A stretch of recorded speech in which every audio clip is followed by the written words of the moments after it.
Hello and welcome. If you're watching this video, you're probably a high school student who loves math and science, and you're exploring university programs that might be a good fit for you. My name is Professor Natalie Enright Jerger, and I'm a professor of electrical and computer engineering at the University of Toronto. I'm also the director of a unique undergraduate program here at U of T called Engineering Science. In this video, I'll give you an overview of what our program is all about, with some help from a few of our students who will share some of the exciting things they've worked on in and outside of their courses. You'll also hear from a few of our engineering design professors. Throughout this video, and in this video's notes, you'll see QR codes and short links that will help you explore more information. So let's jump right in. The world is facing many challenges: climate change, sustainable energy needs, transportation systems, AI, cybersecurity, and healthcare are just some of the complex issues confronting humankind. To solve these complicated problems, the world needs people who can analyze complex problems and propose innovative solutions, have advanced technical knowledge, think creatively, work independently or in multidisciplinary teams. They are called engineers. Engineering science can provide you with the preparation you need to meet these challenges. You're probably here because you enjoy and do well in math and science courses, and you're exploring different areas of study related to those fields. Science helps us understand important aspects of the world. Engineering applies that knowledge to drive solutions to the many challenges facing us. While scientists ask questions about why and how, engineers apply science and technology to address challenges throughout the world. Engineering science at the University of Toronto exists at the intersection of engineering and science. Engineering is a professional degree in critical thinking and problem solving, making engineering graduates incredibly versatile. You can find engineers in virtually every industry, addressing every major global challenge. Engineering science offers a unique academic experience. Our 2+2 curriculum features more science and theory than other engineering programs. We place an emphasis on first principles and proof-based problem solving. In other words, the difference between using a tool and knowing why the tool is designed the way it is. Our program has breadth, depth, and challenge. It features a unique multidisciplinary combination of theoretical science and applied engineering. In the first 2 years, called the foundation years, you will be exposed to a carefully curated, broad curriculum covering mathematics, physics, computing, engineering design, and more. In the upper years, you'll specialize in cutting-edge disciplines. These include our 9 majors: aerospace engineering, biomedical systems engineering, electrical and computer engineering, engineering math, stats, and finance, engineering physics, machine intelligence, robotics engineering, and transportation systems engineering. You'll also get experience doing research. Engineering is applied science. Our students apply theory to real world starting in year 1. They'll learn design process, teamwork, and stakeholder relations. They'll also experience increasing levels of complexity from their first year design course, which we call Praxis, up through their capstone course in year 4. Engineering is also research. Through EngSci, you'll have an opportunity for summer research, and you'll also be required to do a research thesis with a professor at U of T in your 4th year. Our engineering design spine consists of 3 courses in the first 2 years, Praxis 1, 2, and 3, followed by a capstone design course in your 4th year. You'll learn engineering process design, such as how to work in teams, how to work with clients, and how to apply engineering knowledge in the real world. Our Praxis 2 and 3 courses culminate in a showcase at the end of the term.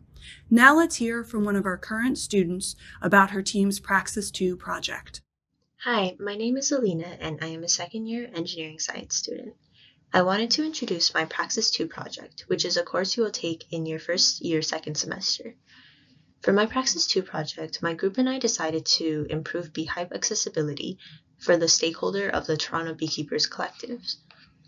The current problem is that honey boxes can weigh up to 100 pounds, which makes them difficult to clean and maintain regularly. My group's approach was to find a way to reduce the force required to access the area where the queen bee is, which requires the most maintenance. Our approach for this design was to take the Toronto Beekeepers Collective's original beehive, as you can see on the picture on the left, combining it with an existing design that helps with these weight challenges and finding features that works best for each of them. I designed and combined 3D models of the cabinet and beehive, as you can see on the two pictures on the right, which reduces the overall force required to access each box and allows access without removing each individual box on top of it. At the end of this project, we presented this to the stakeholders, giving them a possible solution to their problem. Thank you very much, Alena. The Praxis courses are not the only hands-on design courses in first year. In Civ 102, you and your team will take on a real engineering challenge, designing and building a bridge using only mat board and cement glue. The goal? Make it as strong as possible to hold at least a 40-kilogram train. This project isn't just about building, it's about designing, drawing, coding, and problem solving to create an efficient, well-designed structure. Every choice matters, from the amount of materials you use to how well you assemble the pieces. And when testing day comes, you'll see whether your design matches your calculations. It's a hands-on introduction to engineering, teamwork, and creative problem solving. In this slide, you see Morvika Prashant and her team holding up their finished bridge on the right. The photo on the left is bridge testing day, when trains with bigger and bigger weights are driven across each bridge until it breaks to see how strong it is. It's always a lot of fun with students cheering each other on and hoping to have bragging rights of that year's strongest bridge. Course projects are not the only way that our students get to apply their theoretical knowledge to real-world projects. U of T Engineering is home to about 100 different student clubs and design teams that do some very impressive work. Hi everybody, I'm Tanmay, and I wanted to take a moment to share with you some work that I did with U of T's autonomous driving team, aUToronto. Over the years, aUToronto has converted a Chevrolet Bolt EUV into a Level 4 autonomous vehicle capable of safe urban driving. aUToronto is a 7-time champion of the SAE Auto Drive Challenge, where North American university teams demonstrate Level 4 autonomy and compete annually in Ann Arbor, Michigan. As part of this team, I worked on a research project called AutoPath, along with 2 other engineering science students. AutoPath is a novel optimization-based algorithm designed for autonomous driving in cluttered and dynamic urban settings. It achieves state-of-the-art performance while running more efficiently than existing methods. This work was published at the Conference on Robots and Vision, a leading Canadian robotics research venue, and was used on our competition vehicle at the 2025 competition. The video seen here demonstrates a simulation of our method. This simulator was built in-house as part of the project. Overall, this combination of both cutting-edge research and engineering design is extremely rare to experience at the undergraduate level, and I really loved that aUToronto provided that opportunity. Thank you, Tanmay. After your introduction to engineering design in the foundation years, you'll have other courses in the upper years where you'll get to work on exciting projects. This slide shows a project by Nora Barsom and her team in the robotics major's 4th-year capstone design course. The project is a self-balancing bike. The goal was to keep the bike upright without the rider using real-time remote control. Here's how they did it. The team designed and assembled hardware, electronics, and programmed the controller system using C. Some of the challenges they faced including debugging sensor feedback and tuning the system to balance. But this taught the team how to overcome engineering challenges. To tell you about 2 more of our 4th-year capstone design courses, I'm going to hand things over to Professors Roger Carrick and Peter Grant. Your design training continues throughout your studies and ends in the last year of your major with a capstone design course specific to your EngSci major. Here you'll work in a team and sometimes with actual clients to apply what you've learned to some real-world challenges. 3 examples of projects from the Energy System capstone course include the optimization and generation of deployment strategies for a solar farm construction pipeline. This team designed a model to optimize the placement and movement of mobile factories for building solar farms. In another project, a team worked on incorporating climate change data into load forecasting. They were working with a client whose company works on energy projects that require knowledge of grid loads over long periods to assess economic feasibility. But with climate change, historical data isn't that useful anymore. This was a complex modeling problem. And finally, another group was working on developing a tool to identify renewable energy development locations. Our electricity grids are built for centralized power plants, not thousands of small wind, solar, and other energy generators. Connecting these providers to the grid is a huge and complex task. the project developed a software solution that helps narrow down potential locations for renewable energy producers. In the aerospace engineering program, there are 2 capstone courses, Space Systems Design and Aircraft Design. Photos you see here are from the Aircraft Design capstone, which is what I'll be focusing on today. This is a true design-build flying course. Student teams design and build an aircraft from the ground up and then fly it either autonomously or by remote control with flights conducted by a professional pilot. Each aircraft is designed to maximize a complex cost function that closely reflects a real-world aircraft design problem. This includes points for payload capacity, such as carrying tennis balls, golf balls, or ping pong balls, as well as for overall efficiency. Other factors like takeoff distance and flight stability are also part of the evaluation. As a result, students must carefully balance payload capability, performance, and stability in their design. The aircraft are built from scratch at the University of Toronto Institute for Aerospace Studies, where students have access to both computer-controlled machining and traditional hand tools throughout the build process. Each aircraft is also instrumented with a Pixoc flight controller, which enables autonomous flight and allows students to collect detailed flight performance data. The course culminates in a fly-off day held at a large facility north of the city. The large, uncontrolled airspace makes it an ideal location for testing experimental aircraft. Fly-off day is always exciting. Students are thrilled to see their aircraft take to the sky with plenty of cheering and celebration. Of course, there can also be a bit of heartbreak if an aircraft returns to the ground in a less than controlled manner. But that's all part of the learning experience. Thank you, Professors Carrick and Grant. In addition to engineering design, our program also features a number of research opportunities for students.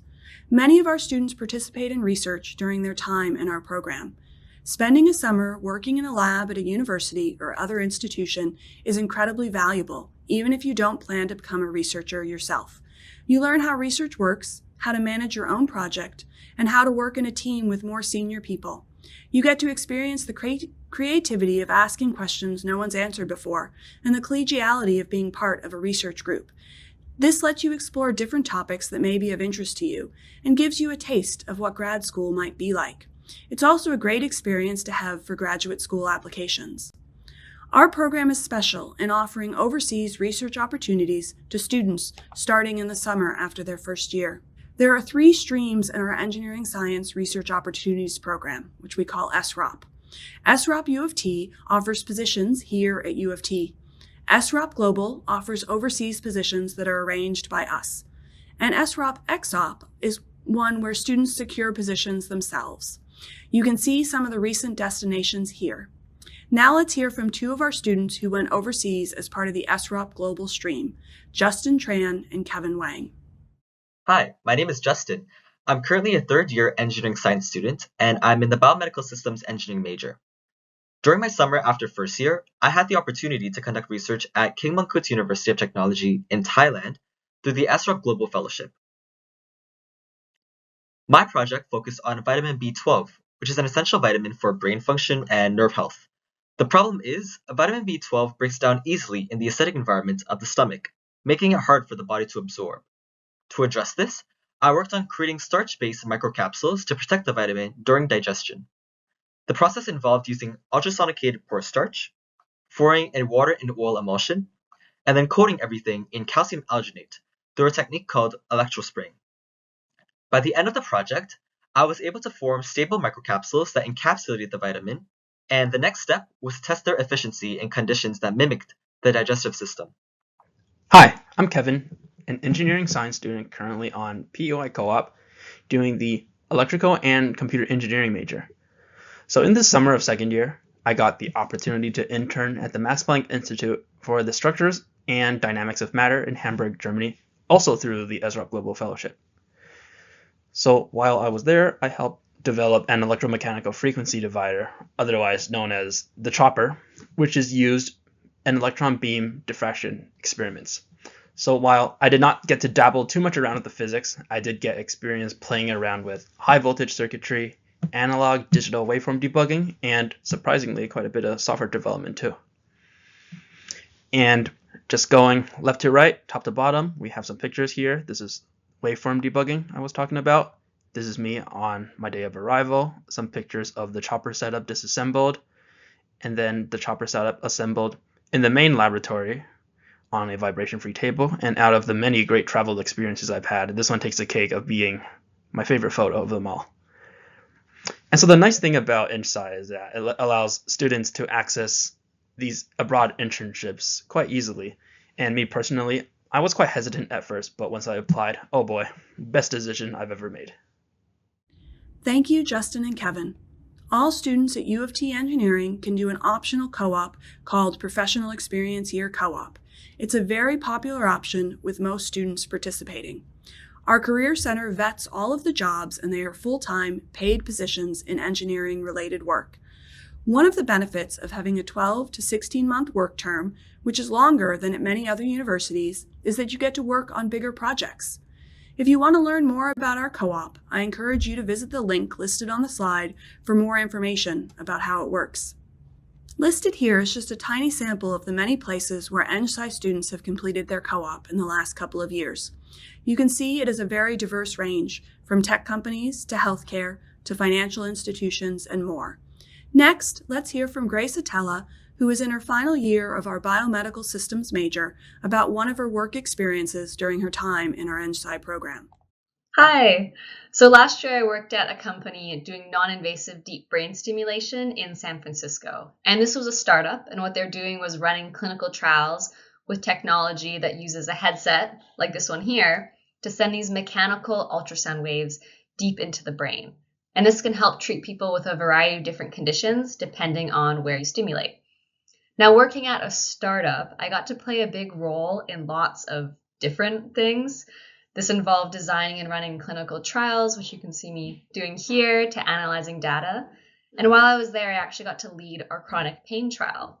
And along with the co-founder of the company, we actually got to discover a brain region that when stimulating it actually really helped people's chronic pain. So I got to see and help a lot of people get better, which was a really, really neat experience.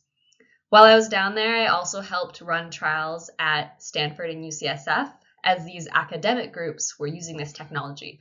So it was also really interesting to just see how industry and academia could both work together, which is something I had never experienced before. And I guess finally in San Francisco, I also got to do lots of really neat things, hike, surf, and on the right here, this is me pointing at a bunch of things besides neurotechnology that I thought was pretty cool. Thank you, Grace. Graduate studies are definitely a popular goal among EngSci students. About half go on to graduate or professional schools after graduation, mostly in science or engineering-related fields, but also in business or even medical and law schools. These are just some of the schools where our graduates have gone in the last couple of years. But EngSci is not just for those who want to continue their studies. About half of our students head directly to the workplace after graduating, in every industry you can imagine. This is a short list of some of their destinations, and you can see everything from aerospace, healthcare, and engineering companies to the financial sector, management consulting, tech companies, and more. The skills and knowledge gained in EngSci are highly transferable and sets our graduates up well to pursue work in whatever sector interests them. Our graduates work in pretty much every industry around the globe. Here are just a few examples of where they've ended up. Kristen Faciole is one of only a few Canadians certified for robotics flight control for the International Space Station. Natalie Enright works for the federal government, advising on climate and energy policy. Tristan Ladlow is a researcher at the Robotics and AI Institute in Switzerland and previously worked at Boston Dynamics on the Atlas robot. Deb Raji is an expert on racial bias in AI-driven facial recognition software and an advocate for the responsible use of AI. Vanessa Komarnicki uses her technical knowledge as an intellectual property lawyer who helps companies with the legal side of their industrial designs. Reynold Chin co-founded Databricks, a global data, analytics, and AI company with approximately 9,000 employees worldwide. Amir Mumbachi is a professor at Johns Hopkins who specializes in the use of sound and ultrasound technology in neurosurgery.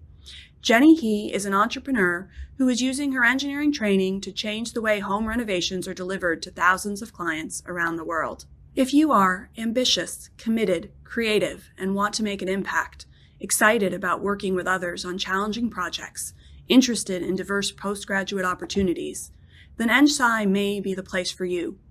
Our students take an active role in their education. They ask tough questions. Our professors do not hand-wave over formulas or concepts. They don't say, "Oh, you don't need to understand this." Our students challenge each other and support each other. You'll have the opportunity to learn alongside other top students who are highly motivated. You'll build networks that persist beyond your studies. You get to choose and pursue your interests. There really is no single way to think about engineering science. With our 9 upper year majors, a large number of elective courses, opportunities to customize your design courses and undergraduate thesis, and plenty of co-curricular activities, you can build a unique student experience. Toronto offers many opportunities for entrepreneurs and is a leading center in health research, artificial intelligence, and financial services, which means more real-world opportunities for you as a student. If this presentation has piqued your interest, I encourage you to explore our website for more information and to stay in touch. You'll find relevant links throughout the presentation and in the comments. For those of you who have already applied to EngSci and received an offer of admission, keep an eye on your inbox over the summer for our EngSci orientation blog and meetups. Thanks for watching.